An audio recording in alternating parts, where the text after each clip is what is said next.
who are your top customer advocates? And whose story would you bring forward at one of the arguably the most pivotal moment in a company's history? Having that list in your head or even written down, I think is a good thing to always keep in the back of your mind. Welcome to the Peerbound Podcast. I'm your host, Sunny Manivanan. Joining me today is a very special guest, Jess Walker McFarland, who is a seasoned customer marketing and advocacy leader. And she's had great tenures at companies like BMC, where she was there for more than 7 years, and most recently at Rubrik, where she was there through the IPO and recently is a free agent. And I am very excited, Jess, to have you on this podcast and learn from you. It's great to be here. Thanks for having me, Sunny. Wonderful. Well, I want to start at the start. So tell me a little bit about your early career. Did you know that you wanted to be in marketing? What was your first job like? How did you find it? Oh, yeah, I didn't know anything. I came into tech and I've had a wonderful career here and it was a total happy accident. So I was at a liberal arts college studying communication and I went into PR. I was at H&K in Houston, Texas, coming out of school in Ohio. And I didn't know what I wanted to do in terms of industry, right? I knew PR was going to be my thing. So I got assigned to, this is going to date me, the HP Compaq account. And it was right after the merger. And my very first thing I ever did after they got my computer set up was answer the phone in the war room for the media relations war room. And I'll never forget on the screen of the phone, 11111111. And I picked it up, HP Media Relations, and it was the New York Times calling for comment for something from Michael Capellas or Carly Fiorina. And I'm like hours out of college, right? That just sort of set the tone for my whole career. So I ended up getting really quickly, being like, okay, let me call you back. Let me take a message. Let me let you. And I hung with and I'm like, help. But that honestly was sort of it got me involved really early in a lot of executive level conversations. And how do you do that? And how do you deal with those kinds of situations? And it was really valuable. So I started in PR and was on the agency side, ultimately decided I wanted to go give in-house a try, but I stayed in the tech swim lane, right? So that was ultimately sort of what set me up for my career in tech.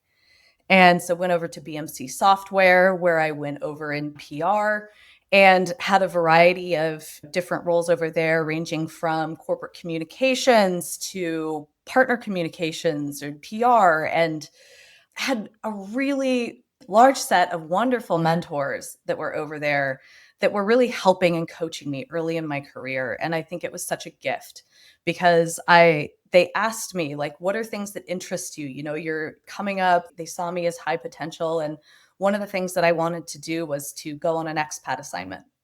And I really wanted to go live overseas for a while. And so as I tell the story, if you're sitting in Houston, Texas on a Tuesday afternoon and your phone rings and you have an opportunity to move to Sydney, Australia, just as a general rule of thumb, don't say no, just say yes. So I said yes and went home and told my husband, I took a job in Australia. You want to move? And, to his credit, he quit his job and we packed up our things and moved around halfway across the world. That's incredible. Yeah, it was one of the best times of our lives. It was a great time to do it. And I am eternally grateful to the people that helped make that possible, especially considering my experience when I got there. And I say this because it's probably one of the most pivotal moments in my career, not just for doing an expat assignment and that whole experience, but I was there for about a month. And my charter was to lead Asia Pacific communications. And so PR, and I was going to be traveling, anywhere from Japan all the way over to India. Well, I took a bad step in a train station and fell down a set of stairs, broke my ankle, which seems pretty innocuous until that led to about a 3-inch DVT in my leg that broke off, traveled, pumped through my heart, and showered both of my lungs with clots. So I ended up in the hospital with a bilateral pulmonary embolism about a month into my expat assignment. So I learned very quickly about the healthcare system in Australia, which was absolutely wonderful. But you're sitting in the hospital. The doctors didn't really know what was going on with me at the time. One, because I was really young. Two, I was already on the medications, but things were happening. And they're like, this could get worse before it could get better. These things can be lethal, not all the time, but we're just going to keep kind of going down the progress. My first reaction was not like, oh my God, I hope people remember how good I was at my job. My first reaction was like, oh my gosh, let's call my family. I want to make sure people remember how I made them feel. I want to be a good wife. I want to be a good daughter. I want to be a good friend. Employee was pretty far down the list. And so that gave me a very strong understanding very early in life of what's important to me, how I want to operate, and kind of an order of priority for me. I obviously made it through. To BMC's credit, they said, do you want to go home? Do you want to stay? I stayed.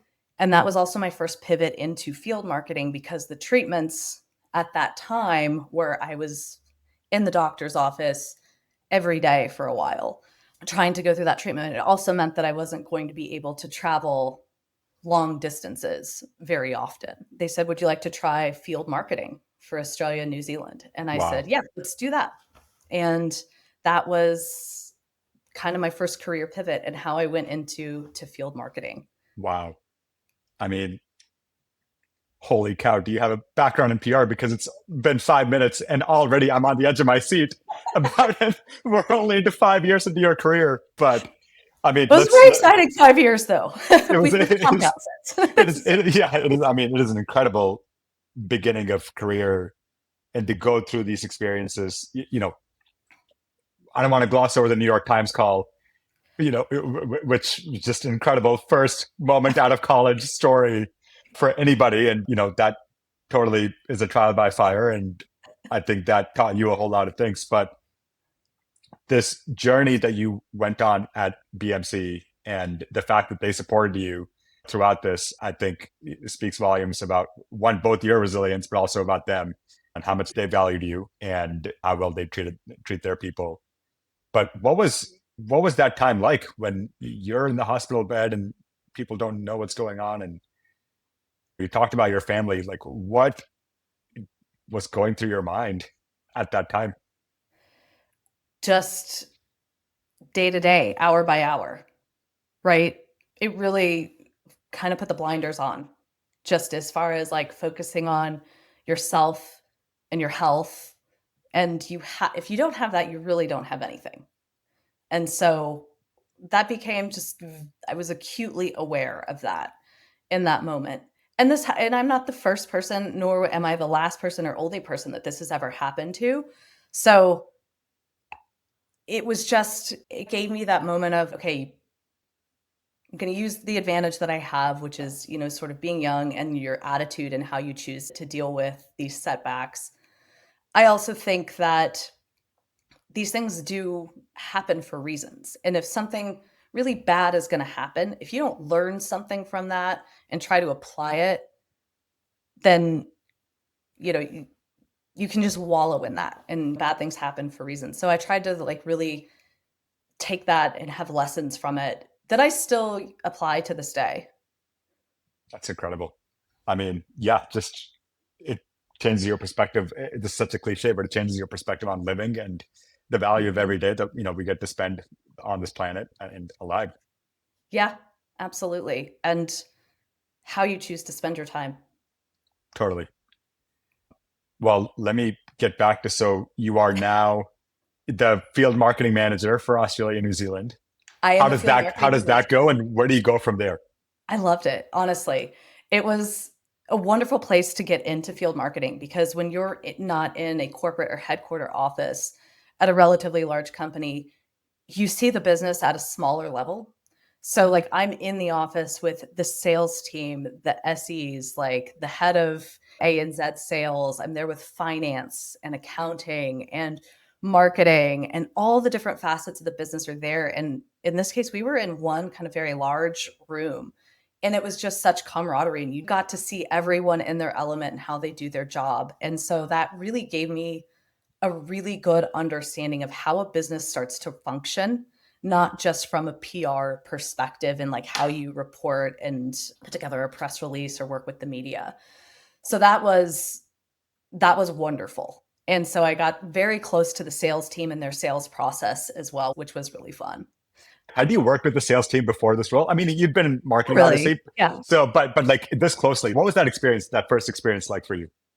Yeah, it started that's really where I was like, "Oh, a huge amount of respect to sellers that are out there. That is a hard, difficult job. And they are the face of an organization, of a product out there. And that's how they make their money as well. And so there's an incredible amount of risk and strategy and support that they need. And so, like, to me, that was really sort of where I got that understanding. And they're also just incredibly fun. So, Yes, all those lessons are very valid. yeah, yeah. So that was, and how long a deal can take and how that works and how everyone works together. Yeah, it was great. And it's been fun to see some of the folks move on from even those days. They're doing incredible things. That's awesome. That's awesome. All right. So at some point, I imagine you come back to Mhm. the United States. I came home. Yep. When did you realize, hey, I'm ready to come back? And what did you do when you came back to the US? Yeah, we were there for just over 3 years, I think, or about 3 years, and decided it was time to come home just to be closer to family. Yep. So came back in a field marketing role for the Midwest. But my territory expanded a bit, and it also presented the opportunity for my next career pivot, which was into partner marketing. At that time, they were having a little bit of a challenge trying to find somebody to take the partner role, for partner marketing role, the channel marketing role. And so it started with partner marketing for largely with the reseller community for North America. Then it went into LATAM, and then it eventually evolved into a kind of global partner marketing role. And that was really where I got to tap into some of that, having international experience. And then now I've done Asia Pacific. Now I'm getting to experience a little bit of what that's like to work with the European markets. And so that was my pivot into to partner That's awesome. marketing. That's awesome. What did you like about partner marketing as opposed to field marketing? There's some similarities, obviously, but Mhm. there's an entire. It's not just the sales team now; it's also an entire other company and their culture. How did you find that? Yeah, so I always thought that partner marketing it's also incredibly difficult to do because you are basically working with organizations that are they don't have to do this, right? Because it's a partnership and because you want to succeed, like there has to be mutual benefit to what's going on. But at the end of the day, they're also wearing a hat for what's best for their company as well. And in the reseller community, they're working with many other vendors. So you are not the only game in town. They have, depending on who it is, 5, 10, 20, like many other vendors that they're working with and being asked to do the same thing with their customer base as well. But, that's where the relationships come in and building that trust and just having an understanding and kind of an empathetic way and realizing that, you're all just people working together, trying to do the right thing for each organization and the customer. But partner marketers in general, there was the motion of marketing to them, marketing with them, marketing through them, marketing for them. So you get this like very wide view of the business and of the market as well. And Very so cool. when you can kind of go through that and understand their business models as well, that's where you start to have some breakthroughs there. Awesome. And at this time, I think you'd spent close to 10 years at BMC. Long time. When did Good you, long yeah, while. Yeah. It's kind of interesting. It's a lot. We see it as a long time now in startup land, but Mhm. BMC was an established company. You were clearly rising through the ranks. There. When did you decide that it was time to leave? Because I know a lot of our listeners we're all constantly changing jobs now. So at any given point, people are either Yeah. evaluating or are switching jobs. When did you know it was time? It was time for me when I wanted to experience that really high growth. And that was where I went to Splunk. I wanted to experience that younger company and that kind of period of growth. I was very lucky at BMC, and the way that my career unfolded there was I had a lot of different opportunities. So even though I may not be changing companies, I was changing roles and getting different experiences without having to go from place to place. I also realized at that time, I was like, I don't want to work in one place forever. I want that experience as well of going out and seeing other companies. And this is the kind of company that I really would love to go after. Splunk, I went over there, got the growth experience that I wanted very quickly. It was How many, awesome. I loved how many, it. how many people was Splunk when you first started there? Ooh, great question. I think it was probably around 1,500, 2,000. Okay. And then Yeah. how many by the time you'd left 7.5 years later? I think it was around like 6 or 7,000. Yeah. Wow. That's So incredible. yeah. Yeah, it's crazy to think and my role there for the first 2 weeks was to I was America's channel marketing, and I was the first full-time hire there. It was me and a contractor at the time who was wonderful and has gone on to do amazing things. But we were gonna build channel marketing from the ground up. And then we had a new channel chief come in, and he said, nope, you are going to build global partner marketing, and we're going to be launching a two-tier distribution model, and we're going to be developing alliance partnerships and technology partnerships, and you need to create the framework and the programs for all of these different partner types. And so that was ultimately what we ended up doing there. And the team grew, built the team out. So it was not just me and one other employee. We grew the team to about 7 over the course there, and got it done. So That's that awesome. partner program looked super different by the time we left. I did not do the partner program itself, but I did do the partner marketing program. That's amazing. That's amazing. And this is also, I believe, the first time that you're managing people. Is that correct? Yes. Yeah. Tell me about that transition from being a superstar IC to now managing people. What was that like for you? It was a transition. And I say this to all the people that have gone on to be people managers, because that was one of the kind of the topic, the development conversations that I have pretty regularly with my teams as time has gone on, as I want to manage people. And I'm very open. It's like there's not a playbook that comes with this. We're all just wired to say that that is the progression. You go from superstar IC to managing people, but it's an entirely different skill set. And it was really hard to relinquish control. I think that whereas when you have control of everything, you're like, that's my thing. That's like, I do all this. When you start to manage people, you have to trust them, or you're not going to get the outputs and the scale that you want from them. And so, like, understanding and having clarity, like, in what you're able to articulate with your vision and strategy as a manager is super, super important, as the trust of the person and their ability to go and execute and report back and obviously go through quality checks, all that kind of stuff. My philosophy as a manager, and this was still true to this day, was enable, empower, and then just get out of the way. And that is something that I still practice to this day.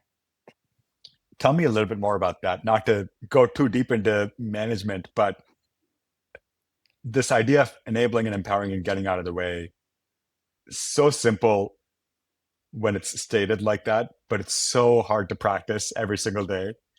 What were some of your, pivotal moments as an early leader that led you to this philosophy? I think I always just looked at it as, how did I want to be treated? I felt very empowered by the leaders that I had and still have had, like, throughout my career. What are some of those traits? Like, how did they treat me? And, like, what did I think made them successful as managers, and why did I respect them, and why did I want to do better for them? And I just tried to apply that. Don't have such a high ego that you think somebody can't do something better than you or deliver something just as good. At some point, that becomes the key. And I don't think that's anything novel. You're hiring people that can do great things, that are delivering work, frankly, that in some cases is better than you could do. And that is okay. So Totally. That's being the dream. comfortable with that. Yeah, exactly. Is you want to You, hire people who are better than you. yeah. And also, like, I don't ever want to be the smartest person in the room. If you're the smartest person in that room, you're in the wrong room. Go surround yourself with people that challenge you. That is such a true thing. And it's something that we forget all too often. I love that. Yeah. I love that. So at Splunk, Yep. this is your first customer advocacy role. Sure is. Yeah. Tell me more about, how did you switch from partner marketing to customer advocacy? What prompted that? When you first came into this role, was it sort of okay, here's just a new challenge, or was it love at first sight with this function? Tell us more about that. Everybody wants to So know. exactly. What is she going to choose next? This is a customer marketing podcast. Why isn't she talking about customer marketing? Um, so I had done partner marketing for a good long while. And at that point, I was keen to get closer to the customer side. And I knew I was ready for another pivot and wanted to go just explore a different area of the business. I did look at sales, honestly. I was like, maybe I would go to that. And then I decided I was too risk averse to go be in sales. But there was a customer advocacy and showcases, executive programs role that was net new at Splunk at the time, working for their head of corporate marketing at the time. And I really, really liked that leader. And I thought, she's a great leader. I feel like I've got something to learn from her.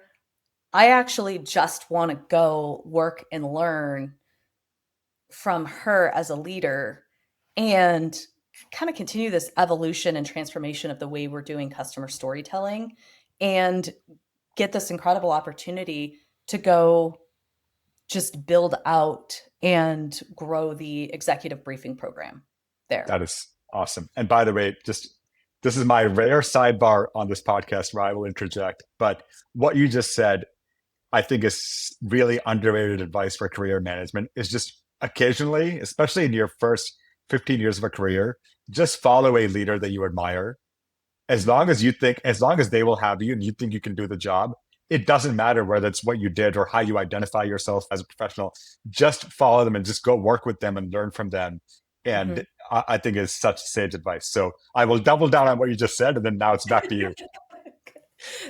Yeah, there's just so many lessons that I took from that whole experience. And I mean, she took a chance on me. But she's like, what we're asking you to do here isn't that huge of a leap, right? Like, you can learn the, 20% that's like core to the discipline. But a lot of what you're doing is strategy, vision, leadership, transformation. Like, those things, like, you have to learn you have to know how to speak, write, think, like, decision. Like, those things it doesn't matter what you're doing.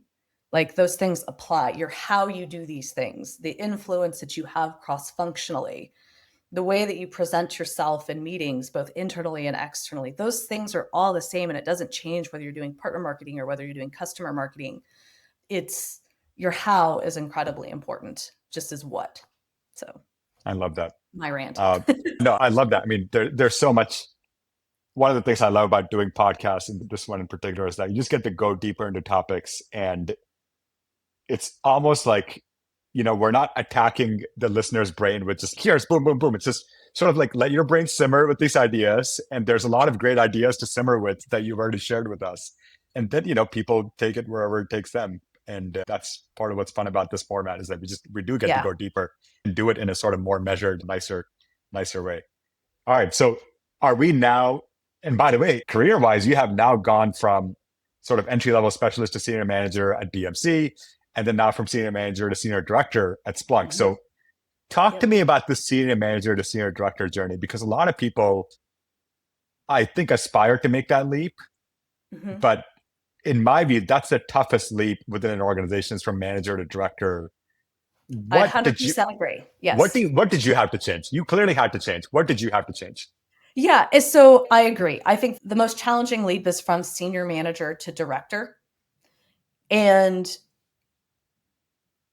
there is something that shifts in the perception of the people around you as well. So once you're a director, once you get that directorship, there's a level up in overall like business acumen, understanding of the business, how you engage and influence cross-functionally and work and lead your team. Again, I think there's no playbook for that. It's just for me, it was something that happened, and you just start to lean into it. It's where the micromanagement continues to have to fade away, right? Your vision and your strategy needs to get more sound. It becomes more about how you architect and you structure your teams and what is the vision and what is the strategy, and understanding how that marries up into the overarching business goal.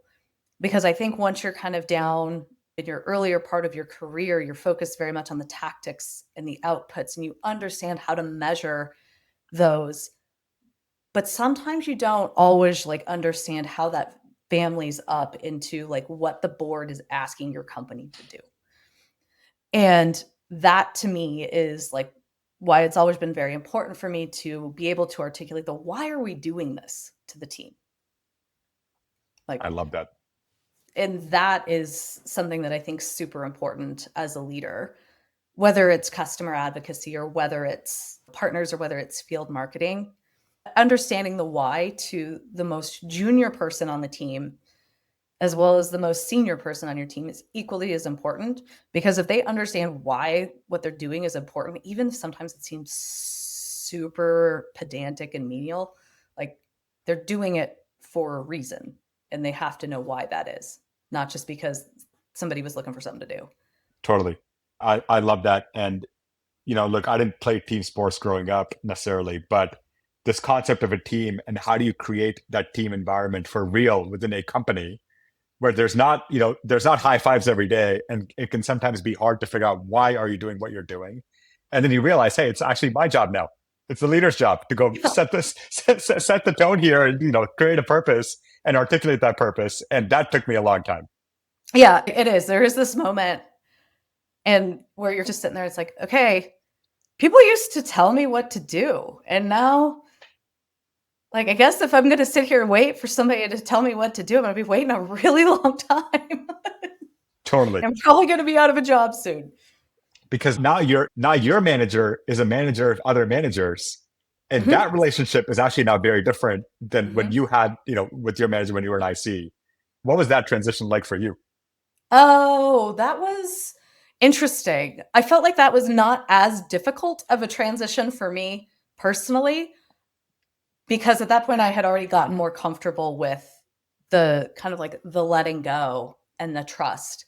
And then it became more about making sure that, you know, the outputs were good, that they were able to do the same thing, that they were able to come with ideas and their own strategies to kind of start to develop that muscle and kind of create the opportunity to find more space for other things that could be done or try something new or different or deliver, more something different or impactful, and like to have that room to experiment and to be comfortable in saying that this is maybe not working.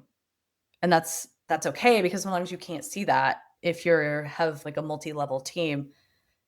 creating that environment where it's like, it's okay to say, you know what, this doesn't work, and that's okay.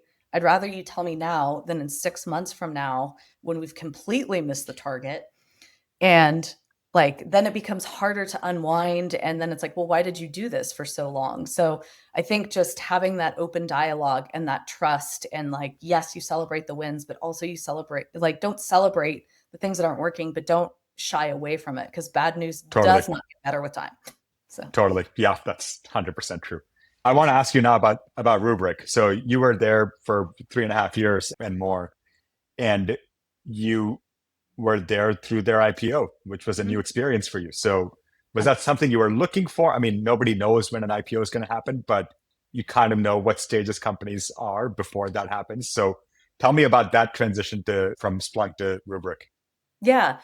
And so Splunk, where the kind of last piece of my career at Splunk was creating, kind of growing the customer advocacy function. I had joined Splunk after the IPO and saw that growth. And I wanted to get back to that earlier stage of growth with an organization. Because what I was starting to realize about myself in this jungle gym of a career is that I enjoy kind of a specific stage of an organization in that like growth ride. And I am good at building and growing and kind of like transforming up to a point, right? Like I like to get it to a point where I'm like, I love this and I'm very proud of it, but I want to hand it off to somebody who can go take it to that next stage as the company continues to grow and grow. So I wanted to get back to that kind of earlier stage growth mentality. And I found that at Rubrik, with coupled with the opportunity for a possible IPO. They're very open. That was their intention, was to go public as an organization. And it felt right. So the role there was customer advocacy and executive programs. And so that was growing and working with the team there on the customer storytelling. Again, kind of going through a new category definition for Rubrik. At the time, they had moved from backup and recovery to data security to cyber resilience. So kind of taking that journey with them, and how do the customer stories and how does that evolve? But then the exec side of the program too, being establishing the customer advisory board and establishing an executive briefing program. How do these things family together, and how can they work in tandem as creating a strong body of representation of customer advocates out in the market that start to build some of that muscle and some of that reputation that will kind of help carry you into that IPO as well. It's awesome. Um, Major lessons learned from Rubrik. Tell me what are the things that you'll remember? I know it's still fresh in your mind, given that Yeah. you just left a couple of months ago. But what will you remember and take away from this? it the product there is, and just taking something that feels like backup and recovery, like it had been like the vision that Bipple and Nitro, the co-founders, had there, and the product that works and what they were able to do with it, and how it was sort of that very product led motion is incredible. Like they they saw something, and to kind of see that vision, and it's the first time I worked for a founder, CEO, CTO as well, so seeing that mentality in there is also very different. But that kind of blew me away, and the level of the vision and the speed at which things were developed with that product and the new features and functions and what they're doing over there is pretty incredible. And the customers loved it. They love it. That's not a past tense. They still love it. It just works. And I'm like, that team over there is doing cool things. So That's all. that is one of kind of the macro lessons, I would say, from Rubrik. IPO readiness is something that I will remember, that being on that team and working with legal, finance, the banks, like all those things, like that is, it is something that I don't take for granted. And I feel like I almost got an MBA throughout that process. I do not have my 100%. MBA. But it is, sort of understanding the caliber of an organization and what it takes to do something like that and that big, and to do it right, to have a front row seat to that is something that that is one of my biggest, like, that's a capstone Awesome. moment for my career, That's for sure. awesome.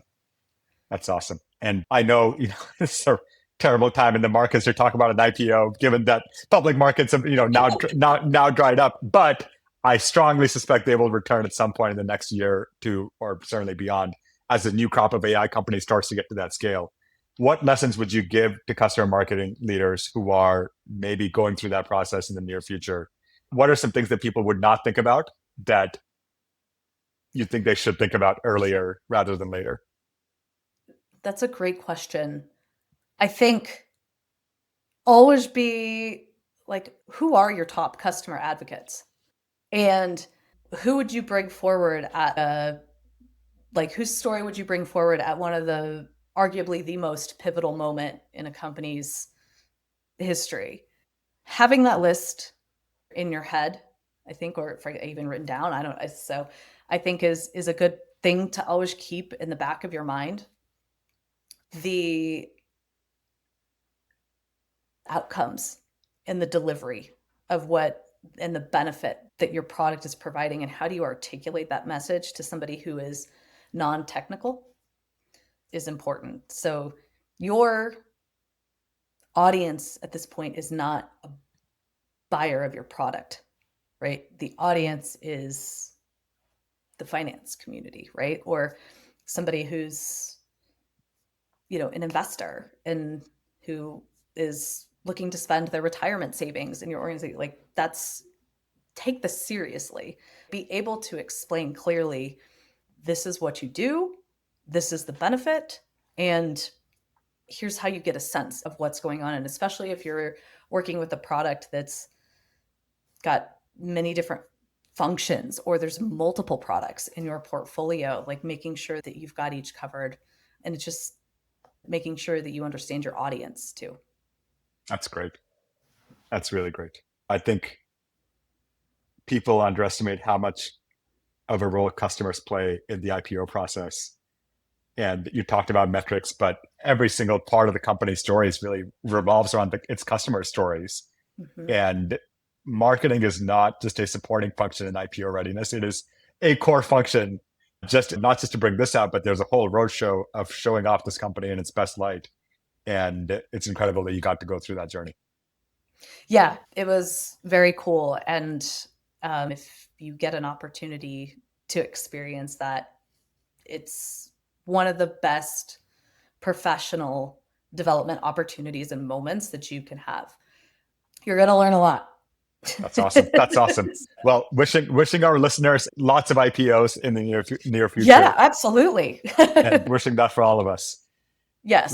Let me ask you about, so you have now been on break for the last 3-ish months, I want to say. Yeah. What have you been up to? Well, my next career pivot is hopefully into professional golf. No, that's a joke. I have learned how to play golf. Honestly, I just needed a minute to step away, to take a break. I've been working ever since high school. So I hadn't really had a break, and this was a really good moment to do that. And I decided to fill my time with golfing. And so, Sunny and I, like, you and I were joking. I was like, we could title this episode as like how to get decent at golf in 3 months. And like, the first step, quit your job. Yeah, that's right. And that's where we would lose most of the audience. But Yeah, exactly. that is the necessary first step, It's because a very short podcast. exactly. I can tell the viewership that I am not good at golf. And the only times in my life where I was good at golf were when I did not have a job and I could just do this full time. And it was fabulous for those short months. Yeah. I have enjoyed it. It's a way to get outside. It's a way to keep moving. And I've got a friend of mine who we golf every Thursday. So I've been doing that. It also was a good time for me. My parents are elderly, and they're in that stage of life where they need a lot of help. So I've been being a caregiver too, and just coming full circle, like being a good daughter, being a good spouse, being a good friend, taking a little minute to do that. So that's great. Well, I'm gonna borrow one of my favorite Gen Z phrases and say, I love that for you. I love it for me too. It is an awesome praise. You've also been messing around with AI, like most of Yeah. us have. What have you been doing? Yeah. So it's interesting right now to be completely unattached to an organization. But what that has allowed me to do is to go out and explore different solutions without the like confines of, that you're in this budget cycle or you have this amount of money or you're trying to solve this one thing or here's the security things that you need to consider. I can just go out there and use it. And so it's allowed me to just look at the world and look at the solutions and the technology that's out there for what it is being developed for and for what can be delivered and what it can do, not applying any kind of bias to what I'm hoping it will do or the problems that I'm trying to solve in kind of a corporate setting. It's a little Pollyanna, it's a little rose-colored glasses, but it as I think about potentially getting back into the workplace at some point, it's fast moving right now. I didn't want to be completely left behind in this whole kind of AI whirlwind that's going on around us. So, there's the usual stuff like, well, throwing something to Chat GPT, like let's go mess around Yeah. with Claude and Gemini and like do all the things. And I planned a trip to Japan using all these things. And it's amazing. My friends were really impressed. But what I actually have been doing is kind of having conversations like with you, Sunny, and like Peerbound, and like, what are you doing? And like, what is the full breadth of what can be done with the solution? And like, just to stay current on some of this, because from what I saw last time we talked to where we are now today, it's amazing how far you guys have come. But I'm also taking time to look at some emerging solutions like Lovable. That was probably one of the first pieces of AI technology that I was like, whoa, this is. What got you into Lovable in the first place? And just tell us, what are you doing with it? Yeah. So it came across probably LinkedIn or something. And I was like, what's this? It's got kind of a fun name. Like Basically, one. corporate Facebook. Corporate Facebook is where we find all these things. Yeah, LinkedIn. exactly. Exactly. And I'm like, click. And so I started like messing around with it and I'm like, oh, wow, this will allow me to build a website or an app just with a prompt. Like it's vibe coding at It's its awesome. most basic level. And so I said, let me give a use case to what I have to do. I live in a neighborhood that's on the National Register of Historic Places for its mid-century modern architecture. That is cool, but it doesn't mean we have an HOA. It doesn't mean we have any kind of conservation thing. Like you come scrape every one of these houses and put up like anything that you wanted, and it wouldn't matter. So the neighborhood itself is considering a conservation overlay. And there's no process for that in where we live. And so I said, okay, let me just test this out. And this was my prompt into Lovable of could I build a website with this? I said, my neighborhood's on the National Register of Historic Places for mid-century modern architecture.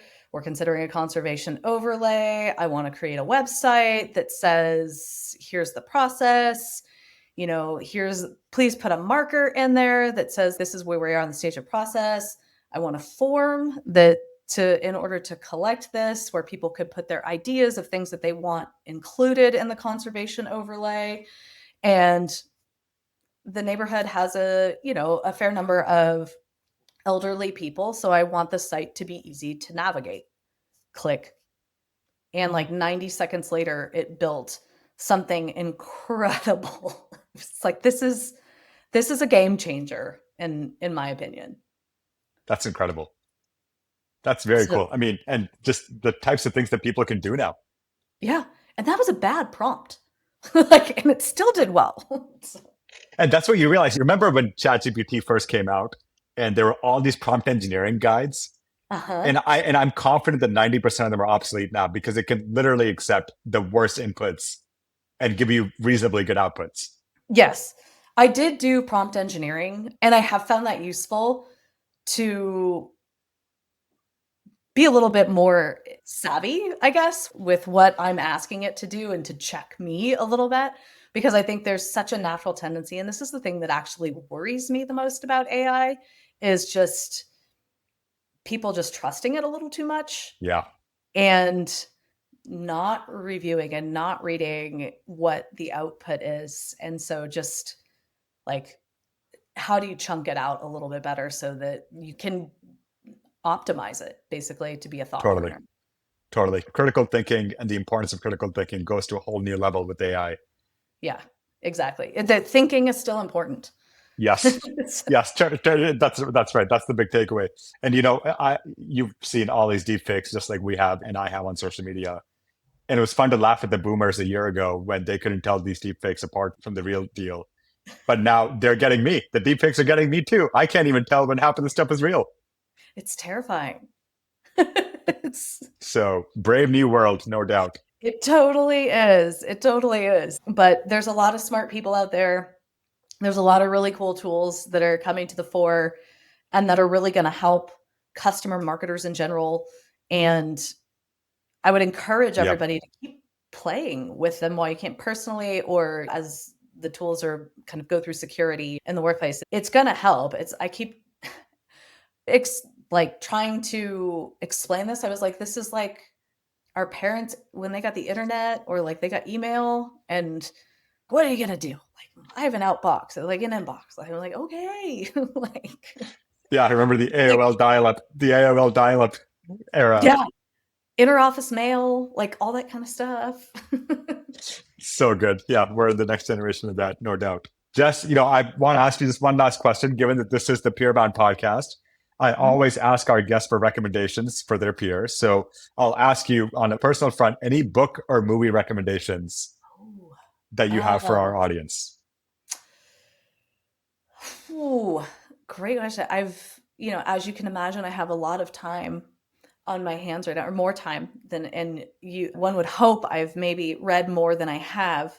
So I am going to give a movie and TV recommendation, not a book. Terrific. Love it. I love that for you.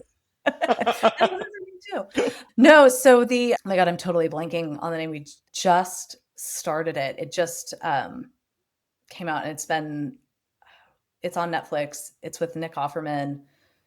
The Death by Lightning, that got there. Ah, nice. Okay, nice. It told a story that I knew nothing about. And they did it in a really interesting way. So it's basically about the assassination of President Garfield after his election in the 1800s. And Wow.